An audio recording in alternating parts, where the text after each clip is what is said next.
Hürmetlik vatandaş endi muhokama qilaylik degan sizlarga. 2019 yil 6 ayning 20 kuni haftaga seshanba. Endi muhokama qilamiz siz bilan birga. Biz to'nigan kelishimiz dedik.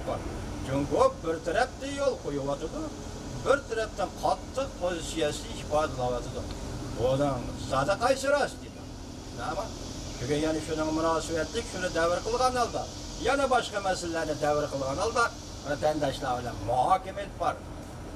Buning mavzusi yana o'xshashlik o'yinga. Buni diqqat qiling. Prezident Trump Jungoning 5 yurishlik fan texnika shirkatini qora tizimlikka kirgizdi. Amerika Qo'shma Shtatlari Davlat Majlisi 2020 yilini Şangang'da umumiy saylam o'tkazib, ma'muriyat boshlig'ini saylab chiqish yili qilib bekitdi. Haqiqatda Amerika Qo'shma Shtatlari Davlat Majlisi 2020 yilini Şangang'da umumiy saylam o'tkazib, ma'muriyat boshlig'ini saylab chiqishni talab qildi va bu yilni shunda bekitdi.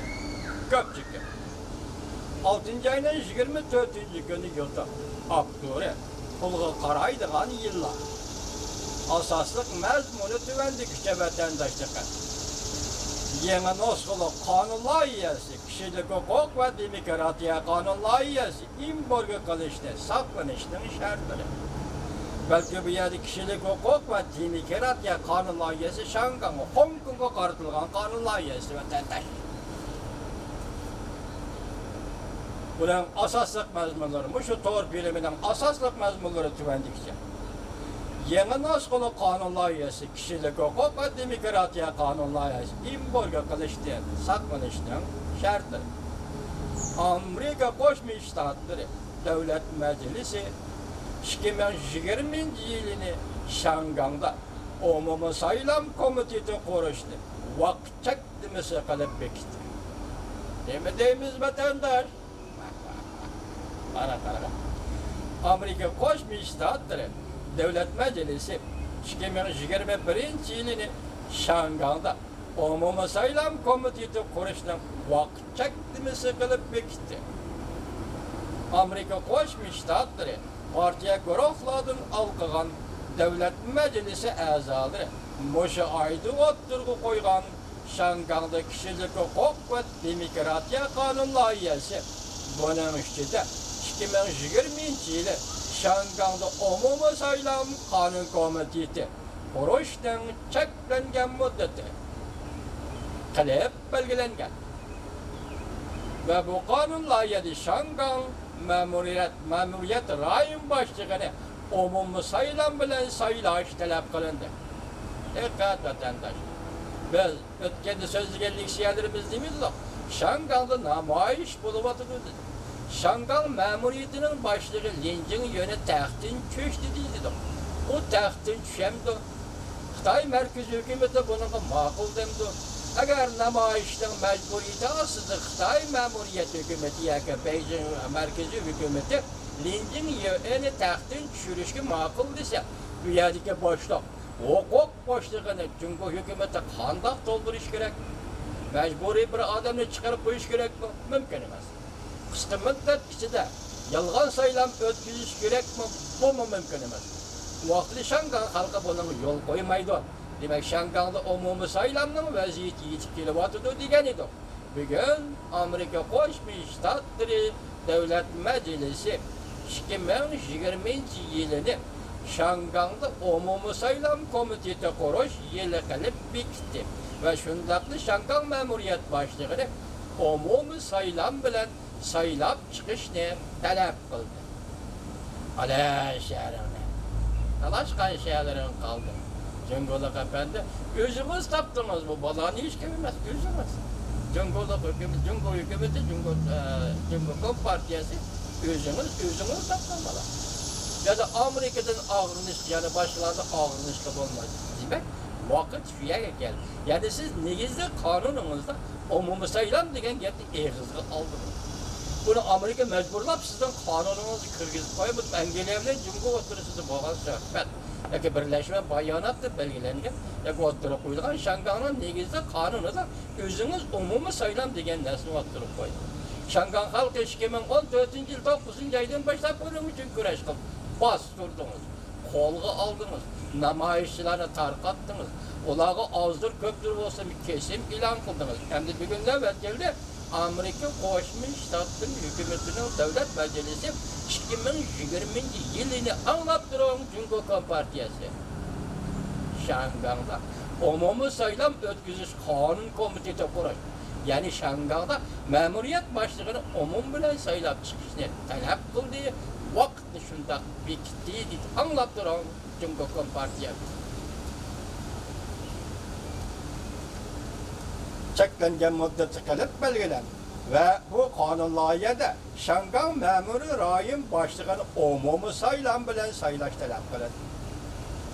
Agar navbatdagi Shangan ma'muriyat hukumati bunga javob bermaydi ekan, vaziyat Shangan siyosiy qonuniga berib taqiladi. Agar bunga Shangan hukumati navbatdagi javob berib, ya ma'qul ya yo'q deydigan pozitsiyasini bildirmaydi ekan, jim turib oladi ekan, undaqda vaziyat Shangan siyosiy qonun loyihasiga berib taqiladi. Eng og'ir bo'lganda Amerika tarafdan embargo qilishini keltirib chiqardi. Kimni? Maxsusi Shangan rayonini. Maxsusi Shangan rayonini embargo qiladi deganlik. Masalan, nimaga Shangan siyosiy qonuniga berib taqiladi deganlik, undaqda Shanganning mustaqil paytapshirish rayoni deb berilgan inovat yoki huquq, Amerika Kongressidan berilgan huquqqa berib chatilgan bo'lsa, buni bekor qilishmi yoki saqlab qolishmi yoki davomlashtirishmi? Buning uchun Jungo markaziy hukumat sizning pozitsiyangiz nima? Shanganga qanday pozitsiya tutasiz? Umumiy saylam yo'l qo'yamsiz yo'q? Boshqa bir qator masalalarga berib chechiladi degan. Şekli o'zgargan siyosiy besim, hozir Shanganga kelayotgan shekli o'zgargan siyosiy besim, undaqda Shangan hukumatining Shanganga siyosiy islohot elib berishini talab qildi. Yoki Shangan hukumatini Shanganda, Hong Kongda siyosiy islohot elib berishga majbur. Bu yerdagi oliy nishon o'zang qonunda belgilangan umumiy saylam. Umumiy saylamsiz faraz qilan vatandosh balki siyosat tartibi şu vaqtki dunyoning vaziyati yana boshqa munosabatlarni ko'zda tutib, umumiy saylamda hech kim ko'rsatmagan nomzod emas, xalq ko'rsatgan nomzod. Xalq o'zi saylagan saylam yoki ma'muriyat boshlig'i o'tirg'i chiqib nima deyish kerak? Biz Jungo Kompartiyasining rahbarligini qabul qilamiz. Biz Jungo Kompartiyasining bir davlatda ikki xil tuzum siyosatini qabul qilamiz deyish kerakmi yoki Shanganda hozirgacha tayyorlanib kelayotgan Shangan mustaqilligi degan gapni eg'izganish kerakmi? Hozir mushu ikki ehtimollik, mushu xatar ichida turayotgan Shangan uchun aytganda umumiy saylam nimadan darak bo'ldi vatandosh?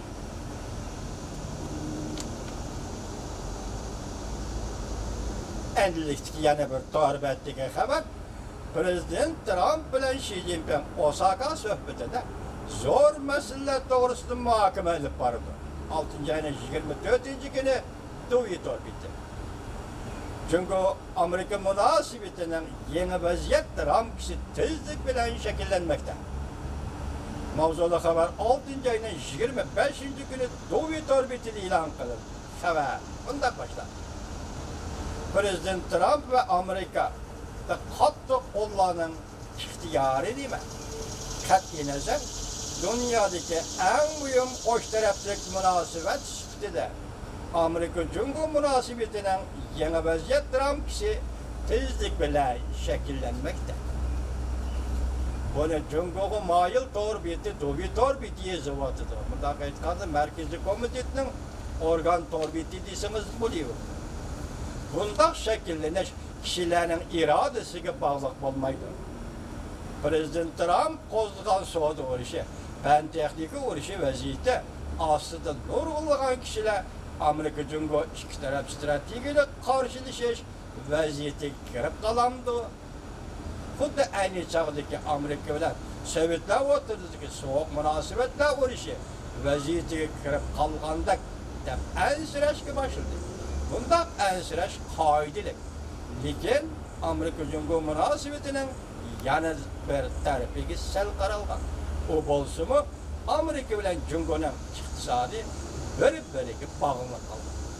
Demak, siz bu bir abzasda Sovet orbiti nima demoqchi bo'lyapti? Birinchi, Sovet orbiti o'ziga ve o'zining o'qirmanlariga va Jungo xalqiga birolariga sabr toqat tilayotdi. Sabr toqat tilayotdi. Eğer besliqni talab qilyotdi. Tushundingizmi? Çünkü bir yerde gap nimen ta'kidlayotdi? Amerika Jungo savdo munosabatida bog'lanish bor. Shunga Amerikaning Jungoda Amerika ayrilmaydi demoqchi bo'lyapti.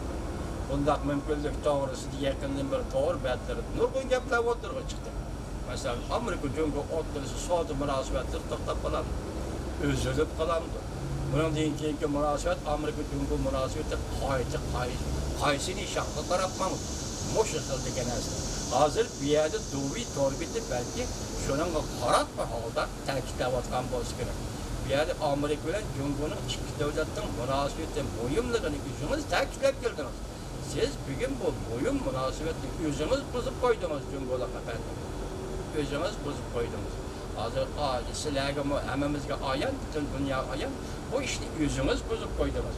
Endi bu yerda nima deyapsiz? Amerika bilan Jungo o'rtasida shakllanayotgan munosabat hech qanday kishining ixtiyoriga boqmaydi deysiz. Bu xato. Chunki ikki davlat o'rtasidagi munosabatni ikki davlat boshqarayotgan, tanishayotgan ekan.